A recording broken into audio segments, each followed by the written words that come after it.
Thank you ever so much for the invitation and the very warm introduction. This is usually a 60-minute talk, so I've been cutting it down like mad. As has been described, I've been working across the Niger Delta in Nigeria for a long time, but this is a relatively new direction and a new project. I've been working collaboratively with colleagues at the University of Port Harcourt in reorienting my research on youth and insecurity in the Niger Delta to focus more explicitly on the ways in which the popular arts reflect the oil industry and oil culture in Nigeria's main oil city, Port Harcourt. So the focus on oil cultures, energyscapes, or energy humanities is about documenting the cultural conceptions of and assumptions about energy uses. This is the study of how we harness the qualities and quantities of energy to construct socially meaningful worlds, where the flow of energy itself tends to be part of the taken for grantedness of unspoken ordinary life. This focus on oil culture is afforded additional urgency and ontological priority, perhaps, because oil does things. As Barrett and Warden have shown, it connotes meaning. It's leveraged by nations, corporations, and individuals. As a cultural artifact, oil's use and abuse is the singular most contentious object of the so-called Anthropocene, and as such, Siemens' idea of oil ontology offers a powerful insight into the way that oil functions to structure contemporary socio-political imaginaries. How people describe, discuss, and debate energy as a substance reflects their fundamental values regarding power and agency. Life worlds are illuminated by the values and images of energy that we produce and encounter.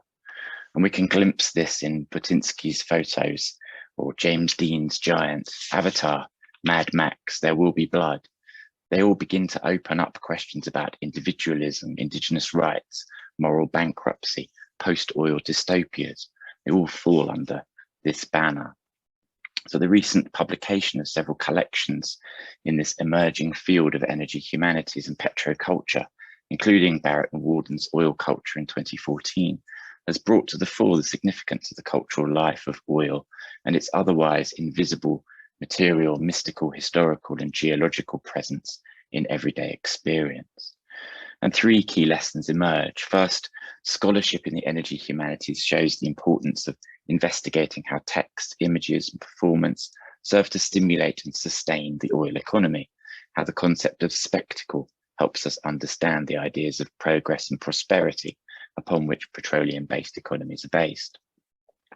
Secondly, it highlights the intimate domestic ways in which oil structures ways of life and how aspirations of normative familial life, assumptions of ideal liberal pluralist societies and urban regimes of living are or have been premised on cheap petro consumption.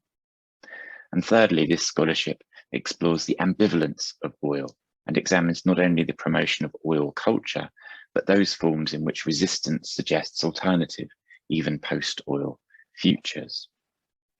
So this talk engages directly with this emerging field of oil culture or petrocultural studies by examining the case study of the cultural history of Port Harcourt, a symbol and a catalyst of Nigeria and Africa's incorporation into the global economy of energy capitalism. How do the artists and citizens of Port Harcourt account for the legacy of oil since its discovery in the late 1950s? How are they engaging with contemporary issues of violence, corruption, and environmental pollution? And what might the popular arts offer by way of insights into post-oil dependency futures? So what I'm looking at is how the popular arts reflect a dialectic of enchantment and disenchantment with the Nigerian petro state, and to ask in what ways the popular arts celebrate its profits and politics and critique its inequalities and injustices. And despite the scale of the national and global geopolitical significance of Nigerian oil, relatively little anthropological research has explored the relationship between Nigeria's oil economy and popular culture. But there are two notable insights that I want to just reflect on that mirror these logics of disenchantment. The first is Andrew Apter's 1996 The Pan-African Nation, which focuses on the state-orchestrated cultural display in Festac 77 and the impact of the oil boom on understandings of wealth and culture. Nigeria's self-consuming state married heritage and fast capitalism in the drama of Festac to constitute the quintessential commodification of culture.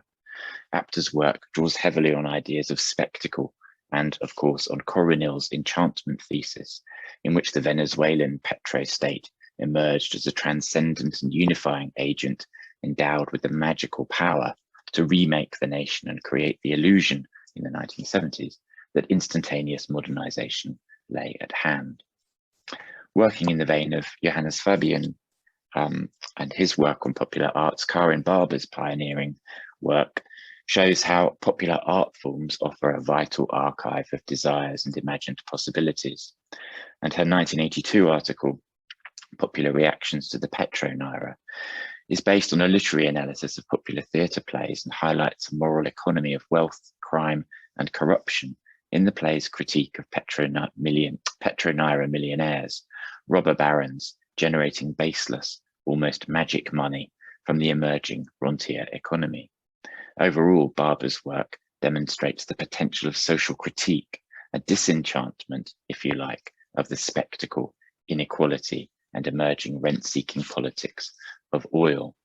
So where Apter's study emphasizes the beguiling enchantment of instant magical wealth, Barber's work anticipates disenchantment and moral economy, and between them they point to popular culture's critical interplay between celebration and critique. So this research revisits these theoretical positions in a post-oil boom context, set in the oil-producing region itself, the Niger Delta, and specifically Port Harcourt. A colonial construction, the city's origins lie in the 1909 discovery of coal further north in Udi Division at a site later called Enugu. As the only coal found in West Africa, it bore strategic significance for railway and steamer logistics. And by 1917, the city's port had attracted a wage labour workforce of over 3,000. It was a city of migrants, a community of strangers. Port Harcourt quickly became a central node in the global oil economy after the discovery of significant reserves at Oloibiri in Rivers Province in 1956. Shell Darcy, later Shell BP, established its headquarters in the city, and other foreign countries were granted licenses later, including the Italian oil giant Agip, who started production in 1962 and also located in Port Harcourt. The events of the Nigerian Civil War just a few years later proved to be a significant watershed in the city's social and political development. With the liberation of the city in 1968 from Biafran control, the consequent displacement of Igbo residents profoundly shifted the demography and property owning structures of the city. After the Civil War, the politics of belonging and cultural nationalism in Port Harcourt played out with exclusionary logics of indigeneity, exacerbating interethnic tensions, so that minority riverine delta languages and cultural performances have been celebrated at the forefront of local cultural politics since the founding of River State in 1967. Indeed, this is what I would mark as the birth of oil culture in the city, the enormous proliferation, a cultural renaissance it's been called, across the arts of the Delta during the oil boom years of the 1970s. The building today of the River State Council Arts and Culture only really holds photos, sound recordings, periodicals and films from that narrow window of the mid-1970s. This is a slide of a performance that we're trying to digitize, in fact. And in terms of chronology, my colleagues Namdi, Gomba and Ogyomo identify the next watershed as the Ogoni protest against Shell and the Nigerian government in the early 1990s, and the execution of Ken Saro-Wiwa in 1995 as the next key historical watershed in the development of eco-aesthetics in the Niger Delta.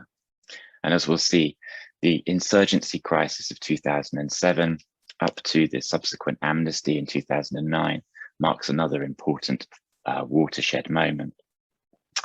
So with my colleagues at the University of Port Harcourt, we're tracing the city's relationship with oil across multiple genres, across comedy, art, photography, literature, cinema, music, and other performative and plastic arts. And you can see these in the slides that I'm showing. But let me touch in this talk briefly on film, and then on petrofiction, a little bit on art, before coming on into a little bit more detail onto the relationship between mask performance and photography towards the end. And what I want to do is to try to get to a point of to discuss the ways in which these genres combine to explore the intimacies of petro-violence. So it's generally acknowledged that the critique of Shell and the oil industry in Nigeria began in 1992 with the broadcast on Channel 4 of a documentary film by Glenn Ellis called Heat of the Moment. He went on to make the drilling fields and Delta Force, and after his execution, In Remembrance, Ken Saro-Wiwa in 1996. So film has been a really important media for exploring Delta politics and violence since the militant insurgency, as I mentioned, in the 2000s. What we know about the Nigerian film industry, or Nollywood, from Jonathan Haynes's work and others, is the way in which it's been very successful in developing a business model around stereotypical genres, the vigilante genre, the domestic soap, the village epic, and the Delta militant action movie genre has also become incredibly popular, so much so that it's one of those areas where Nollywood has combined with the international film industry in various film productions. So across militants, King of Crude, Oloibiri, we see this genre played out. And what we find is that through these movies, the complexity of oil politics tends to be reduced to a very singular perspective. They reproduce a standard genre, the plight of a marginalized community duped of their rightful oil wealth by corrupt nepotistic leaders, politicians and chiefs. So they focus on betrayals and warring youths. And it's a genre that's reinforced both in its storyline, its imagery, the serialization of the films, and the use of the same actors. So one of my colleagues, Sam Dede, who you can see on the left here, has become to epitomize the freedom fighter and appears in almost all of these Nollywood militant movies. They're often likened, of course, to morality plays, Nollywood films, and critics of these militant movies argue that many of the classic films here speak to a mediatory role where corrupt officials are held to account, where angry militant youth call for peace and reconciliation. There's a kind of moralizing of the political economy, as Ruth Marshall calls it here. As Karen Barber says, Nigerian popular culture tends not to focus on politics as narrowly defined, but on a kind of moral outrage that is a sort of byproduct, a more general shared moral condition. Brian Larkin refers to this as the aesthetics of outrage, which hinges on the intense transgression of moral and religious norms. So film production and consumption tends to encourage expressions of faith in society and discourages the private despair that we tend to find in other media, where post-oil boom popular culture in Nigeria explores both the aesthetics of social critique through literature and art, which is what I'm going to come on to talk about. So in 2014, Port Harcourt was the UNESCO World Book Capital. It was the climax of a significant literary history for the city, building on local literary festivals and the works of famous authors like Kelechi Amadi and, of course, Saro-Wiwa. As you saw in the previous slide, it also had a kind of legacy. Shell actually built a huge book centre in the city. And recent work here from the Niger Delta and from Port Harcourt was produced an important scene of eco-criticism. Ben Okri, for example, in What the Tapster Saw, has produced what's been described as a quintessential example of petromagic realism, capturing the intertwining a collusion of private and political interests, Okri's tapster confronts signs for the Delta Oil Company where trespassers will be persecuted. In Okri's fantastical description, the palm wine tapster sees the unsuccessful attempts to level the forest area and drill for oil. The tapster watched a weird spewing up of oil and animal limbs from the ground. The site was eventually abandoned. Agapanthus grew there like blood on a battlefield. The tapster saw people being shot in coups, in secret executions, in armed robberies. The sense of place is palpable in the new novels coming out of Port Harcourt. Sorry, I want to go back. There we go. Quite contrary, in fact, to Ghosh's assertion that the experiences associated with oil are lived out within a space that is no place at all, a world that is intrinsically displaced, heterogeneous, and international. In fact, recently, novels by Kaina Gari in Yellow Yellow, Jamaica Garrix in Tomorrow Died Yesterday, Joro Ile in After Many Days, and Olumide Popula's When We Speak of Nothing highlight the perils associated with the Delta region since the militant insurgency of the mid-2000s. Here, themes of personal and political loss are interwoven against a landscape of protest, violence, kidnapping, oil theft, and broken dreams in the city of Port Harcourt. Agari's Yellow Yellow, for example, narrates the story of the daughter of a relationship between an expatriate and a local Ijaw woman. Yellow here refers to her skin color. She moves to Port Harcourt. She's adopted by a wealthy contractor, has an affair with a prominent ex-military politician. Her enchantment with the comforts of elite privilege is never far from a critical realization. As Agari writes, and I quote, "The water that flowed with streaks of blue, purple, and red as drops of oil escaped from the pipelines that moved the wealth from beneath my land and into the pockets of the select few who ruled Nigeria was the same water I drank." And it's this critical exploitation of the Delta environment, of its youth and of Yellow and her virginity, that sets an unusually female perspective on personal agency, fertility, and bodies against the political.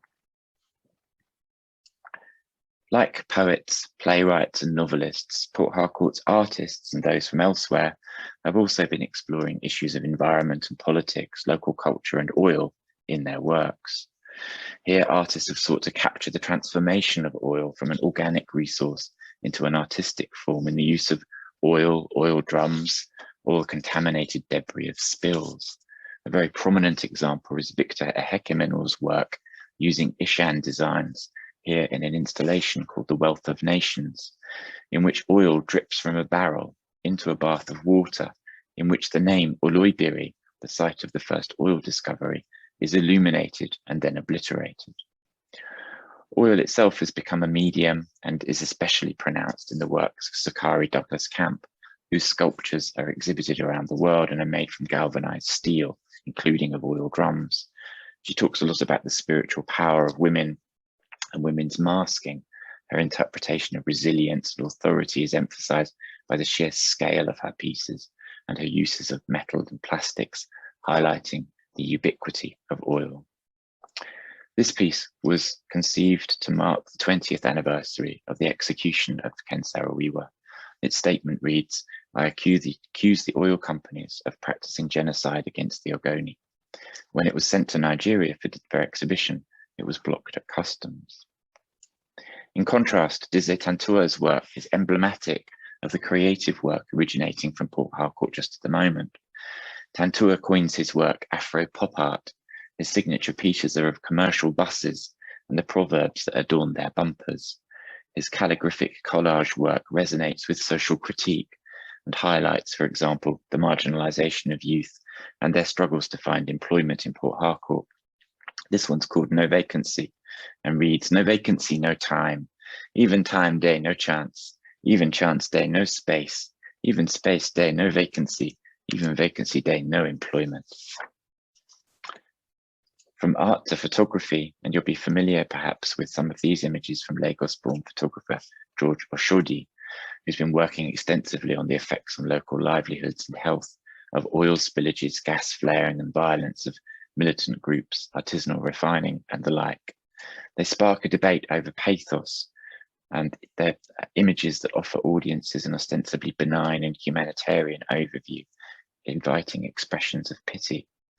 In Owen Logan's critique, the resource curse in visual culture provides ample evidence of the way in which the underlying socioeconomic relations are masked. So there's a debate, particularly over Ed Cashie's photographs that are kind of driven by this National Geographic aesthetic, where the ruling class disappears from the scene despite their white cantonments, and Nigeria's oil economy appears almost wholly black. Resistance to a petroleum-based hegemony is seen to hinge on violence in the Niger Delta.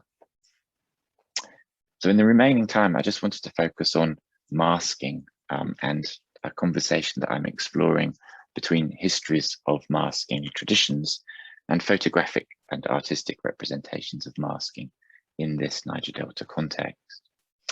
Masking is a deeply ambivalent process about representation and performance, and it's key at the on the one hand, it's key to Delta identities in crystallizing cultural traditions that are celebrated in local and national carnivals and festivals, but at the same time, they're exclusive, often by gender and generation, and they're demonized or diabolized as repugnant in very dominant local Christian discourses. And masking is not one thing. It's not just the carving or sculpting of masks. It cuts across and embraces the genres of popular culture, as we'll see, and crucially, masks change over time. So the story that I just wanted to narrate briefly is the story of this mask, which is called Agaba. And in At the Arrow of God, published in 1965 and set in rural Igbo land in the early colonial period, Chinua Achebe celebrates its performance.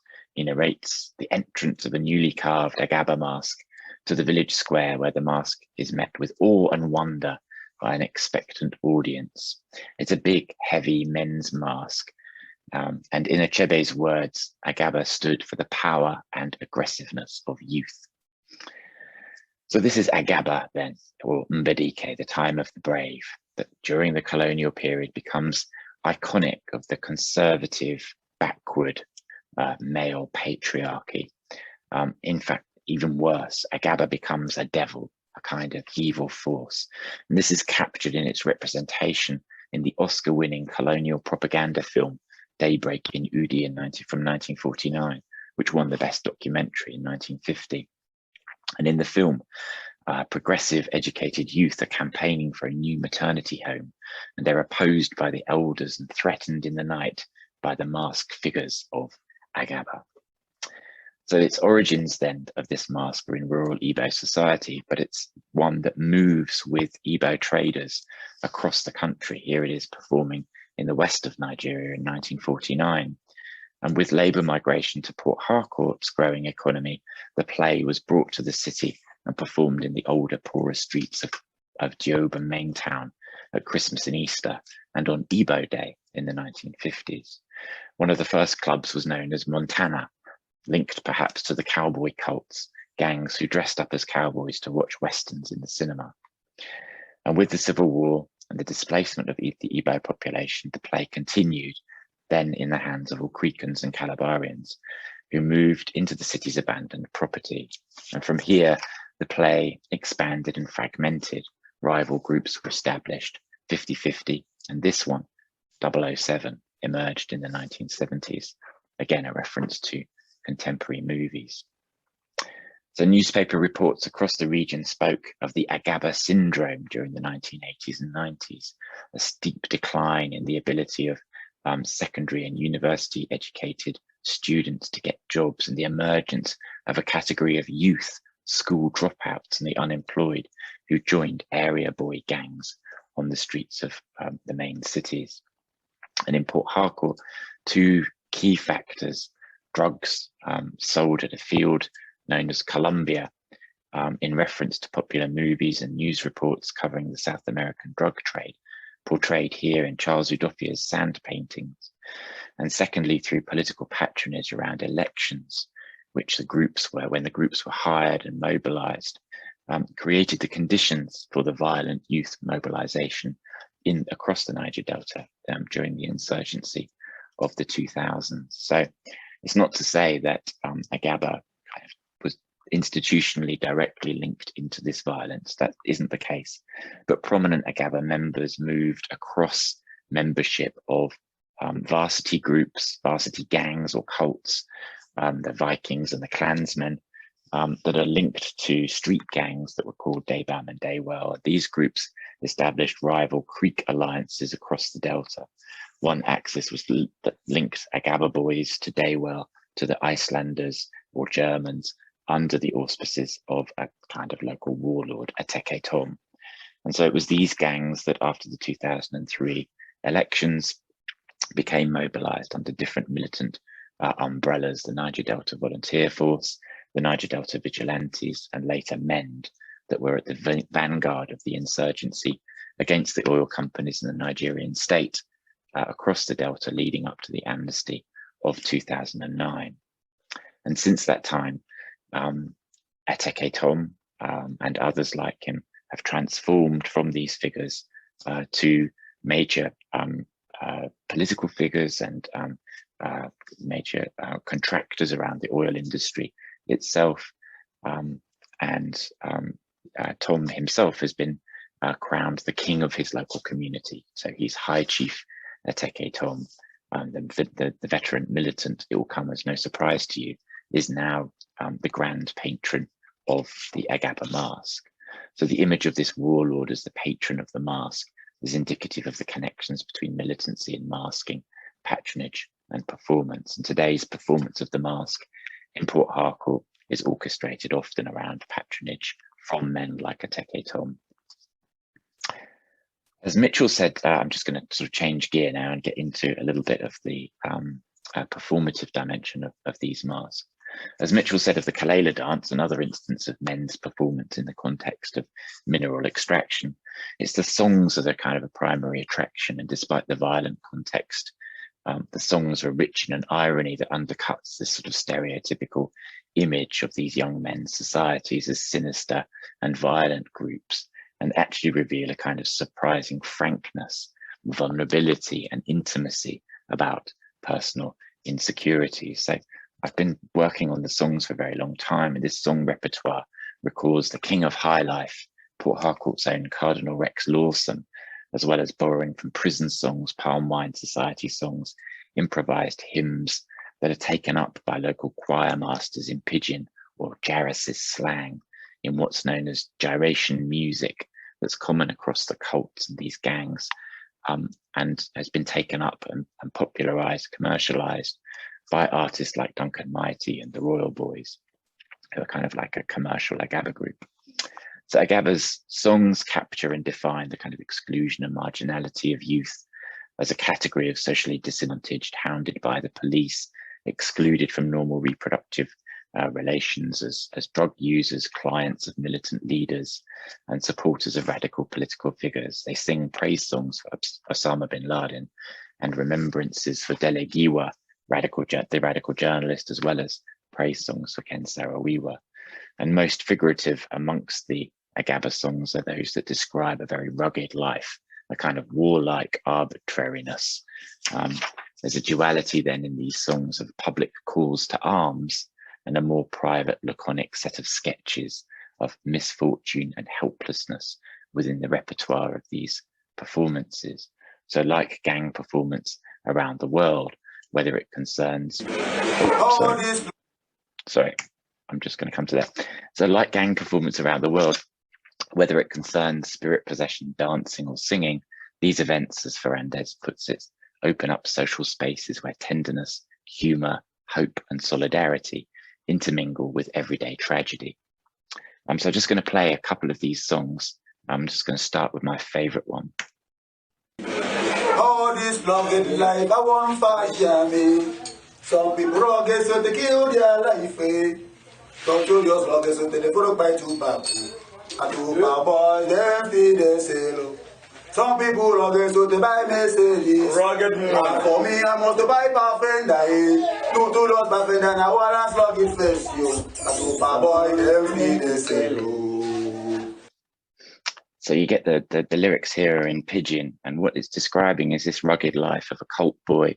It's a very uncertain life that's associated with kind of gangster violence of Tupac and Notorious B.I.G. It's a life of material aspiration, of a Mercedes or a Pathfinder, which is a Nissan Pathfinder. But instead of one of these nice new cars, this aspiration is undercut by the realization that in fact they're going to end up on a warrant.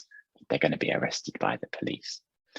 So Agaba then, Agaba songs have this kind of laconic quality to them. They sing about love and loss in the city. They sing about commercial sex workers, ashawo. They sometimes dance like them, in fact. And they sing about women who refuse their advances until they say that they work for Shell. They sing songs like this one, which bemoan the inability to marry and the loss of girlfriends in the metropolis. I want to marry one gay, mama no green. Mabinga, daya. You get on to show for Bonima. If you see Polly, tell us how they look for her. For the write the letter, for the put a picture, for the picture do whatever she for do for me joy, for the picture romance, for the picture kiss me, for the picture do whatever she for do for me joy. So these histories of youth masking intersect with oil politics, and they're about the performative construction of youth displayed in hyper-masculine context with intimate, laconic, vulnerable, insecure lyrical accompaniment. And in recent years, both the music and imagery of this group, Agaba, this band, idolatrous sort of performance, has been adopted in youth and popular culture. Here in Harry Song's Arabanko, which was like the biggest Afrobeat of song of 2017, and in Flavor's, the darling of the kind of Igbo-speaking pop world, and in his representations of Ogene music too. So to conclude, I just wanted to show how a conversation has been emerging between this street and pop genre and more formal aesthetic photographic interpretations. Take, for instance, the photographic and video installation work of Zina Sarawiwa, the daughter of the murdered Ogoni rights activist, who's converted her father's former office in Main Town, Port Harcourt, into the city's only gallery, where she promotes local artists through that vehicle as an engaged herself in what's been described as a playful examination of folklore, food, Nigerian popular aesthetics, religion, and masquerade. So this is a series called Men of Ogele from 2014, and these are Ogoni Agaba groups that she's called them Ogeni or Ogele, which comes from the metal gong, which is a distinctive music that accompanies the performances. Introduced into Ogoni society in the 1980s and 90s, she describes Ogene or Agaba as a masquerade full of wit, personality, and swagger. There's a very self-conscious revisiting of self-presentation here in her photography, where the masks lie down as stripped. Powell has written about how they display vulnerable masculinity, while Sarawiwa stirs the historical, political circumstances of Ogele just beneath the surface. She also plays with the idea of the gendered exclusion of masking by carving and performing her own mask. And this photographic collection was displayed as part of the major exhibition called Disguise, Masks and Global Art from the Seattle Art Museum. But just to impress upon us this relationship between youth, masquerade, and oil, she proceeded the following year with a 5-stream video installation called Karikbo Pipeline. Karikbo is an Ogoni mask of an antelope head, and in her film performance, it performs over the remnants of the oil industry, a wellhead, an abandoned flow station, an exposed pipeline. Here, a mask that performed to mark the changing agricultural seasons and emphasized the relationship between human and animal and physical environments are reprinted against the landscape of oil. I'll just let her film play while I conclude. So analysis of the intersection between contemporary art and the politics of ecology point to the emergence of new aesthetic strategies and creative responses to ecological crisis. These strategies seem quite varied when we look across the sort of multiple genres of the visual and performative arts. Much contemporary documentary photography seems kind of dystopian in its aesthetic, and a lot of popular music, on the other hand, sort of celebrates accumulative excess. So what kind of analytical purchase does enchantment and disenchantment have? Contrasting with sort of celebration and critique, pleasure and pain, being enthralled and appalled.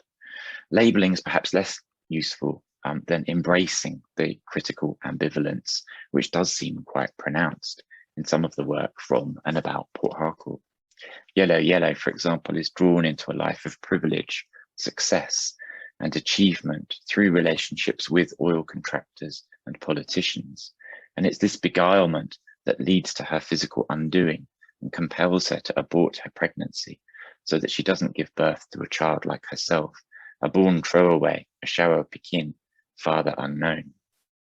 And it seems to me now that the celebration of youth aesthetics captured in Sarah Weaver's work offers a rather different and more complex engagement with the politics of oil than some of the more explicitly protest-oriented arts of oil. These images of spiritual, otherworldly, natural, enchanted qualities of masked bodies gain their potency because of the contrast with a landscape scarred by rusting pipelines and marked by the symbols of international capital that are loaded with a history of protest and violence. Perhaps it can be argued from ethnographic work on Agaba songs too, and from these visual reinterpretations, that it's important to recognize that the critique of the Nigerian social fabric, which masking presents, is powerful precisely because it arises from the projection and performance of disadvantage and disempowerment. That's me done. Thank you very much.